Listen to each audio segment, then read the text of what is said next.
Lately, a number of viewers have been asking me to do another Cellar Defender video, and other viewers have asked me to identify some reasonably priced wines that are ready to enjoy immediately, which is sort of the same thing. So in this video, I'm going to be identifying 7 stellar Cellar Defenders. But first, what is a Cellar Defender? Well, Cellar Defenders are a critical component of any well-conceived wine collection. In simple terms, it's a wine that's both ready to enjoy right now and a wine that will keep you from indulging in the temptation to open a bottle that you should be aging in the cellar. And by that, I mean a wine that's probably a very collectible wine and one that will improve and gain additional complexity with more time in the bottle, such that it would be a shame for you to open it right now. A couple quick points before we begin. While Cellar Defenders oftentimes have compelling quality to price ratios and are outstanding values, they are definitely not daily drinkers or bargain basement priced wines. Rather, Cellar Defenders have to be interesting enough that it will keep you from opening a bottle that you really enjoy. So it has to be a high quality wine. Second, I understand that the characterization of a wine as a Cellar Defender will certainly vary by person and budget. That is, one person's bucket list wine may be another person's daily drinker. So if these are not wines that you would characterize as Cellar Defenders, please don't get offended. Rather, just consider them to be a list of 7 excellent wines at their respective price points. The first Cellar Defender sells for about $49. It's a Cabernet Sauvignon that offers astonishing quality at this price point and easily outclasses many Cabernet Sauvignon that sell for double this price, if not more. This is a wine that comes from Napa-based producer Sinegal, but the fruit comes from Sonoma County. I'm talking about the 2019 Sinegal Details Sonoma County Cabernet Sauvignon. Sinegal is a winery that started back in 2013. It's based in St. Helena in Napa Valley and has some outstanding sites in Napa Valley. It's assembled a very high-quality team to produce its wines, including Jim Barber to run the vineyards, and the winemaker learned from some of the best, David Abreu, Michel Roland, and Philippe Melka. This producer has been doing an outstanding job and is firing on all cylinders. This producer has been flying a bit under the radar, however, due to the fact that its name recognition does not yet reach the same heights as the quality of some of its wines. While its Napa Valley wines sell for a bit more, this Sonoma County Cabernet Sauvignon offers truly exceptional value. This wine is a blend that consists of around 80% Cabernet Sauvignon, but it also has some Merlot, Malbec, and Petit Verdot. This fruit was sourced from plots that were located in Sonoma Valley, Alexander Valley, and Knights Valley. This highly acclaimed wine was matured for 16 months in 55% new French oak. This is an extraordinary wine at this price point and one that you can enjoy immediately or at any time over the next 5 to 7 years. Cru Beaujolais can be an exceptional Cellar Defender. However, it's important to be selective as some of the top Cru Beaujolais can have a tannic structure that requires some additional bottle age before you can start digging in. This next wine, however, is one that's already extremely enjoyable, so enjoyable in fact that it's going to be tough to keep your hands off it. But if you're able to resist, it's definitely going to age as well, so it gives you lots of flexibility. I'm talking about the 2020 Domaine Rochegrès Moulin-A-Vent. This domain is owned and operated by Albert Bichot, which is an excellent producer in Burgundy. Last week when I was in Burgundy, I had the opportunity to sit down with Matthew Mongeneau, who is the technical director for Albert Bichot, and we tasted this wine among some others. This wine was extremely impressive. It sells for around $50 in the United States and less in Europe. It's one that's produced in pretty high quantity, around 15,000 bottles a year, so you should be able to track it down with no difficulty. Many wines in Beaujolais are made with whole bunches and semi-carbonic maceration. This wine is a little bit different, however. Matthew explained that for this wine, they use 1/3 of the traditional Beaujolais production method, and so 1/3 of the wine is produced using whole bunches and semi-carbonic maceration, but the other 2/3 is produced more like a red wine in Burgundy, and so Albert Bichot uses its traditional red Burgundy production method to produce about 2/3 of this wine, and then they blend those wines together before bottling. Iconic Spanish wine producer La Rioja Alta traces its roots way back to 1890.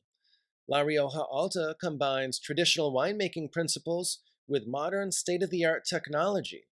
As but one example, La Rioja Alta recently implemented an optical sorting machine. This optical sorting machine has helped La Rioja Alta to increase and have a more rigorous selection process such that only the highest quality fruit is included in its wines. So while La Rioja Alta wines have offered exceptional quality for a number of years, the quality has been taken up a level beginning about with the 2015 vintage. So the next cellar defender is the 2016 La Rioja Alta Viña Ardanaza Reserva. This is a wine that was just released and sells for right around $40 in the United States or less than that in Europe. This highly acclaimed wine comes from organically farmed fruit. It's a blend that consists of around 80% Tempranillo and 20% Grenache. The Tempranillo ages for 36 months in neutral American oak. Meanwhile, the Grenache ages for about 30 months. After that, these two components are blended and they age in the bottle for about 2 more years before it's finally released.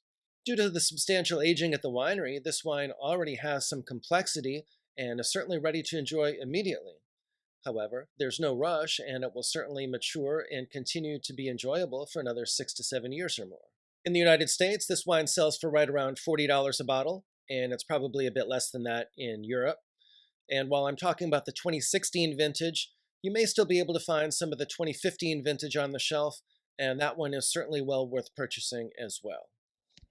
If you're interested in wine recommendations, wine collecting strategies, and learning more about wine, please do subscribe to my channel. I've been collecting wine for more than 15 years and also have a level 4 diploma from the WSET. So I have both formal certification as well as substantial practical knowledge from the School of Hard Knocks. The next cellar defender comes from Saint-Emilion on Bordeaux's right bank. This is a winery that used to be known as Chateau Haute-Vallée, but in 2014 this winery was purchased and the new owners changed the name to Chateau Poesia. This underrated producer has a little less than 10 hectares of vineyards which they farm using sustainable farming techniques. These vineyards are located on a high plateau with clay and limestone soils. There's still fairly small production, and so there's a little less than 1,000 cases that are produced each year.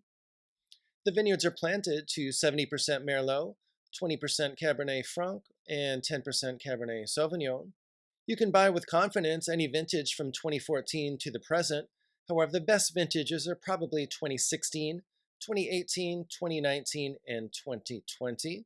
This wine is always very reasonably priced, and you can typically purchase it for $40 or less. And recently, I even saw the 2020 futures for only around $33 per bottle. The next cellar defender that I'm buying now is the 2018 Bodegas Muga Seleccion Especiale. This wine is extremely well received by critics and sells for around $50 per bottle. 2018 was a challenging vintage in Rioja, and it's one that this producer is not particularly fond of. However, the good news is that there's 3 more prestigious wines that this producer often makes, but because 2018 was such a challenging vintage, this producer decided not to make any of those 3 top wines, and instead, all the fruit that would normally go into those top 3 wines has been declassified and put into this bottling, which greatly increased the quality of this bottling and makes it an exceptionally high quality wine. Due to the cooler vintage, this wine has ABV of only around 14%, and it has particularly refreshing acidity, which I enjoy. It's a red blend that consists of 70% Tempranillo, 20% Grenache, and the rest is made up of a mix of Graciano and Mossuelo. This wine was matured for about 26 months in 40% new French oak. It's a powerful wine, yet it's very elegant and ethereal as well. It's definitely one that you can enjoy right now, but it will certainly continue to age for another 6 to 7 years or more. The next cellar defender comes from the Colchagua Valley in Chile, which is an excellent source for value. Clos Apalta is one of my favorite producers there, and this next wine is their second wine, namely the 2019 Clos Apalta Le Petit. This outstanding wine sells for only around $50 a bottle. Unbelievably, James Suckling gave it a 99-point score. Well, I think he got a little bit carried away. The scores are probably more realistically in line with those of the other critics, around 93 or 94 points. Nevertheless, this wine is an outstanding wine, at a very reasonable price and one that's an excellent cellar defender. This is a Bordeaux blend that consists of 50% Carmenere, 30% Merlot, and the rest is made up of Cabernet Sauvignon and Petit Verdot. This wine has an interesting oak maturation process. It spends about 8 months in 100% new French oak, and then another 14 months in a blend of 50% new oak and 50% one-year oak. This is a full-bodied wine with lush fruit and smooth tannins. It's in the early stages of its drinking window, and it's definitely one you can enjoy now, particularly with a healthy decant, and especially if you enjoy it with a meal. The next cellar defender comes from Bordeaux's left bank in Saint-Julien. This is a historic producer that dates all the way back to 1680. At that time, it was part of the Bechevel estate. Bechevel was a huge estate at the time, but in 1680, its owner died and he was very much in debt.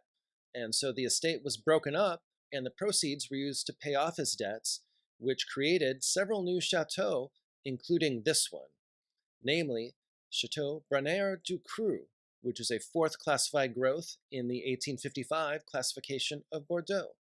Branaire-Ducru has 60 hectares of vineyards that are planted to 65% Cabernet Sauvignon, 28% Merlot, 4% Petit Verdot, and 3% Cabernet Franc. These vines average an impressive 35 years of age. This is a family-owned business that was acquired in 1998. Following that acquisition, the new owners made substantial improvements in the winery and in the vineyards. These investments paid off handsomely, and since about the 2000 vintage, Branaire-Ducru has been one of the best values not only in all of Saint-Julien, but indeed in all of Bordeaux. They produce around 25,000 cases of wine per year, and their wines mature for about 16 to 20 months in 2/3 new French oak. Even though this wine is a fourth classified growth, it has some elegance and some freshness to it, and it's definitely a lot more approachable in its youth than many classified growth Bordeaux. For that reason, it's definitely one that you can enjoy a little bit on the younger side. Nevertheless, it will certainly benefit from additional bottle aging, and you can definitely put it away in your cellar as well. Since it sells for extremely reasonable prices, right around $50 a bottle or so, I would definitely recommend stocking up on this one and buying it by the case or so that you can enjoy a few of them younger as cellar defenders, but also let some of them mature and gain some complexity in the bottle, and you can enjoy them later on as well. You can buy with confidence a number of the vintages, including 2015, 2016, 2018, 2019, and 2020. All of those initially sold for around $50 a bottle, and I even saw some of the 2021 futures selling for only $45 a bottle. If you'd like to see more Cellar Defender videos, please be sure to check out the links in the pinned comment below.